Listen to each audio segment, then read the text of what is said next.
Palantir's AI systems were actually used to fuel Israel's genocide in Gaza, and of course the US-Israeli war in Iran. Even here in the United States, where I am, it is expanding its partnership and collaborating with US Immigration and Customs Enforcement to spy or to surveil immigrants and actually deport them. So my question is, how do you see the relationship between these technologies and violence, genocide, and potentially fascism? What does that look like?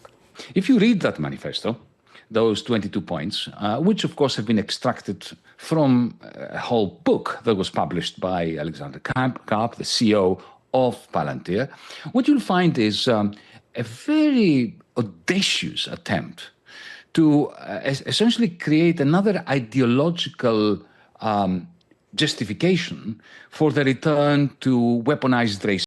So if you look at the last few points amongst those 22, it is really very clear. They're arguing in favor of a new hierarchy of cultures. We've seen this before, haven't we? This is exactly what Adolf Hitler's textbook was advocating, a hierarchy of races. They call it different cultures, but that's what they mean.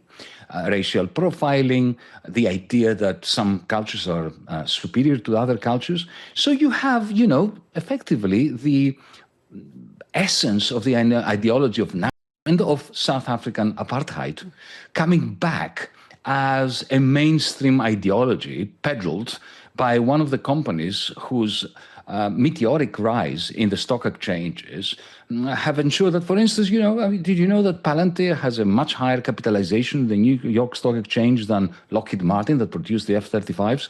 So when you put the two together, the burgeoning capitalization, financial power of a company like Palantir, alongside its ideological pursuit, its pursuits on the ideological opinion-making level dimension, then you get an idea of the threat that our species is facing from companies like Palantir.